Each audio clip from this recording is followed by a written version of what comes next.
Raising up a baby with the new world challenges, it's a tricky, easy and hard all side by side.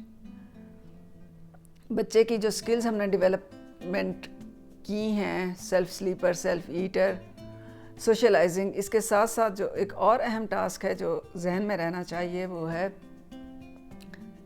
Diaper changing, diaper training, potty training. इस चीज़ को भी अगर हम delay कर देंगे, इसको easy लेंगे कि अभी बहुत छोटा है, बच्चा है और अभी इसकी पॉटी ट्रेनिंग कैसे स्टार्ट की जाए, तो ये एक और वो मिस्टेक होगी जो पेरेंट्स अमूमन कर जाते हैं. और इसके बाद अप टू 5 years आपका बच्चा जो है इस कंफर्ट जोन में आ जाता है. जब उसको वेट फील ही नहीं होगा डायपर में, वो how the child will know that there is something I have to do it. बच्चे की पॉटी ट्रेनिंग भी आपने पहले साल में विदिन 6 months स्टार्ट करनी है. जैसे ही बच्चा अपनी बॉडी को होल्ड करने के काबिल होता है, अपनी नेक को होल्ड करता है, सर संभाल सकता है और बैठने के काबिल होता है, ये वो बेस्ट टाइम है जब आप उसको पॉटी सीट पे बिठाने की भी ट्रेनिंग स्टार्ट कर दें. हर घंटे बाद आप बच्चे को 5 मिनट के लिए पॉटी सीट पे बिठाएं और it will be amazing to see how the child is getting potty trained within few weeks. अगर आप इसको पहले साल में डिले कर देंगी तो सेकेंड ईयर में आपका बच्चा इसको रिफ्यूज़ करेगा. वो पॉटी सीट पे बैठना उसके लिए एक बिल्कुल नई बात होगी और वो उस चीज़ को रिफ्यूज़ करेगा. और दूसरे साल और तीसरे साल और अब जिस तरह के सिटिंग कमोड आए हुए हैं, सीटिंग कमोड्स, इस पे बैठते हुए बच्चा, क्योंकि अब उसमें खौफ डेवलप हो गया है ऊंचाई का, और वो पॉटी सीट पे नहीं बैठेगा. लो कमोड जो बेबी पॉटी सीट्स आती हैं, आप उसको फर्स्ट ईयर में अपने बच्चे का वो भी साथ में स्टार्ट करा दें. ये आपके लिए बहुत इजी रहेगा फाइनेंशियली भी और आपके बच्चे की हेल्थ के लिए भी. उसको डायपर रैश नहीं होंगे, उसकी सेंसेशंस काम करेंगी. ये याद रखिए कि बच्चे की तमाम सेंसेशंस बिल्कुल उसी तरह काम करती हैं जैसे हम अडल्ट्स की हैं. वो सूंघने की सलाहियत है, वेट गीला महसूस करने की सलाहियत है, वो चखने की सलाहियत है. जब फूड लेता है, स्मेल इसी तरह उसको बुरी आती है. तो जब आप पॉटी ट्रेनिंग स्टार्ट कराएंगी तो ये आप अपने बच्चे में एक बहुत बड़ी स्किल डेवलप कर रही हैं, जो अगर आपने डिले की तो आपका बच्चा इस सेंसेशन से बहुत लंबे अरसे तक महरूम हो जाएगा. और फिर उसको पर्पसफुली आपने पॉटी ट्रेन कराना होगा. वो उस वक्त होगा जब वो मेंटली इस काबिल हो कि वो समझे कि मुझे पॉटी अपनी पॉटी सीट पे करनी है. और ये टाइम लेता है, sometimes it takes up to 6-7 years of their age. Kindergarten में भी बच्चे पुलअप्स में और डायपर्स में फिर रहे होते हैं, which is not affordable, not healthy habit. ये स्किल आप अपने बच्चे को with in first year start कराएं. इसके साथ एक और जो चीज़ आती है वो है बच्चे की health and how much my child should be on medicines. Canadian American जो जनरेशन्स यहाँ पढ़ रही हैं, दे आर सो लकी कि यहाँ जो है बच्चे को हिट एंड ट्रायल मेथड पे मेडिसिन्स नहीं दी जाती हैं.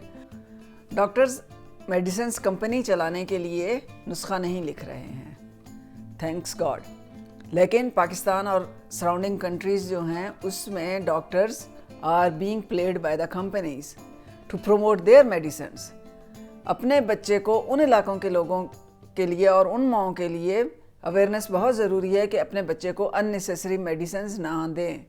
बहुत सारी बच्चे की जो बीमारी है, जो सिम्टम्स हैं, वो थोड़ी सी एहतियात के साथ विद इन डे 2 खुद ब खुद ख़त्म हो सकती हैं. मसलन अगर बच्चे को फ्लू हो रहा है, नज़ला है, ज़ुकाम है, आप उसे स्टीम दें, उसका सलाइन वाटर से उसका नाक साफ़ करें, उसका गला साफ़ करें और उसको स्टीम बाथ टब में लेकर बैठें, तो उसके जो स्टफ़ी नोज़ है, जो उसके गले में ख़राश हो रही है, वो खुद ब खुद ठीक हो जाएगी 2-3 दिन में. लेकिन अगर आप मेडिसिन दे रहे हैं, और पाकिस्तान में और सराउंडिंग कंट्रीज़ में डॉक्टर्स डायरेक्ट छोटे से बच्चे को भी एंटीबायोटिक्स दे देते हैं, which has so many side effects than their benefit. वो बच्चे का लीवर, बच्चे का स्टमक बहुत मेस्ड अप कर देती हैं, जिससे बच्चे की भूख ख़त्म हो जाती है और उसकी सेहत तबाह होती है. तो मेडिसिन से बच्चे को दूर रखें और इस तरह का चाइल्ड स्पेशलिस्ट आप अपने एरिया में ढूंढें जो सिंसेरिटी रखता हो बच्चों के साथ. बड़े लंबे चौड़े नुस्खे पर ना जाएं कि فلاں ڈاکٹر کے پاس گئے, بہت اچھا ڈاکٹر ہے, اس نے اتنی ساری میڈیسن میرے بچے کو لکھ کر دی اور میرا بچہ بالکل ٹھیک ہو جائے گا. نہیں, یہ medicines is the big scheme of this world. اس بات کو اچھی طرح ذہن نشین کر لیجیے. بچے جس طرح ہم 20-30 ایئرس پہلے دیکھتے ہیں کہ چھوٹے چھوٹے گھریلو ٹوٹکوں سے بچے ٹھیک ہو جاتے تھے, those are really effective medicines nowadays as well. Herbal medicines ہیں, کہوا ہو گیا, شہد ہو گیا, یہ بچے کے لیے اچھا افیکٹ رکھتی ہیں اس کا امیون سسٹم پہ, اور اس کو بالکل ڈسٹرائے نہیں کرتی ہیں جس طرح کے اینٹی بایوٹکس اور دوسری میڈیسنز کرتی ہیں. اپنے بچے کی صحت کا خیال رکھیں. آپ کا بچہ آپ کی توجہ چاہتا ہے. اس ماڈرن ورلڈ نے ماؤں کو اس قدر بزی کر دیا ہے کہ سمجھ نہیں آ رہی ہے کہ ہم فوکس کس چیز پہ کریں. اتنے سارے کام ایک دن میں کرنے ہوتے ہیں, جاب چیلنجز, ہوم چیلنجز, اور پرسنل چیلنجز, اور اس میں وہ سب سے زیادہ جو نگلیکٹ ہو رہا ہے وہ چھوٹی سی ننھی سی جان ہے جو ہمیں سب سے زیادہ عزیز ہے, لیکن ہم نہ چاہتے ہوئے بھی سب سے زیادہ زیادتی اسی کے ساتھ کر رہے ہیں. اسے سمجھنے کی ہمارے پاس ٹائم نہیں ہے, ہمارے پاس ایفرٹ پٹ کرنے کے لیے ٹائم نہیں ہے. آپ ارد گرد کے جو بھی لوگ آپ کو میسر ہیں ان سے آپ ہیلپ لیں, اور ان کی ہیلپ کی مدد سے آپ بچے کو پورا ٹائم دیں. اور یا جو بھی بچہ اس بچے کو سنبھال رہا ہے وہ اس رسپانسبلٹی کو, ذمہ داری کو ایز اے ذمہ داری پورا کرے کہ میں نے صرف یہ 3 گھنٹے کے لیے ماں بچہ میرے پاس چھوڑ کر گئی ہے تو یہ 3 گھنٹے بس کسی طریقے سے گزر جائیں, اور اس کے بعد بچہ ماں کے حوالے اور میری ذمہ داری ختم. نہیں, وہ 3 گھنٹے جو جس کے پاس بھی وہ بچہ ہے, وہ چاہے نینی کے پاس ہے, چاہے گرینڈ پیرنٹس کے پاس ہے, یا سبلنگس کے پاس ہے, انہیں ان میں یہ اویئرنیس ہونی چاہیے کہ کس طرح بچے کی تبدیل ہوتی ہے یہ حالت کو دیکھا جائے. بچہ منہ میں کچھ غلط ڈال لیتا ہے, بچہ ہر چیز ٹیسٹ کرنا چاہتا ہے. It's curiosity level with very first year of their age. تو اس کو ہر چیز سے منع کر کے آپ اس کا امیون سسٹم کو ڈیولپ نہیں ہونے دیتی ہیں. بچہ مٹی میں کھیلنا چاہتا ہے, بچہ پانی میں کھیلنا چاہتا ہے, بچہ سینسیشن فیل کرنا چاہتا ہے, اس کو یہ سب کچھ کرنے دیں. صرف اس کے جب وہ کھیل سے ڈن ہو جائے اس کے بعد اس کو صاف ستھرا کر کے آپ چینج کریں, لیکن جتنی دیر تک وہ بچہ کھیل رہا ہے اس کو یہ پلے اپرچونٹی فراہم کریں, یہ اس کا امیون سسٹم ڈیولپ کرے گی.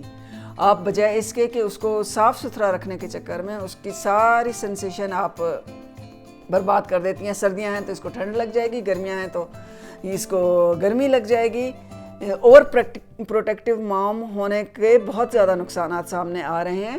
اپنے بچے کو فریڈم دیں. فریڈم اس کا جو پہلا سال ہے, اس کی ایج کا جو دوسرا سال ہے, یہ سال اس کی زندگی میں دوبارہ نہیں آئیں گے, یہ ٹائم ریپیٹ نہیں ہوتا بچے کی زندگی میں. تو اس وقت وہ جو کر رہا ہے, وہ جس طرح سیکھ رہا ہے, اسے سیکھنے دیں, اسے سیکھنے کے لیے مواقع فراہم کریں اور اس کے ساتھ پازیٹیو رہیں آپ. اس کے ساتھ میرے خیال میں آج کی ویڈیو میں ختم کرتی ہوں, اور نیکسٹ ویڈیو نئے ٹاپک کے ساتھ آؤں گی. آپ یقین رکھیے کہ it's endless topics to talk about it every day, and you are gonna enjoy it on my every video.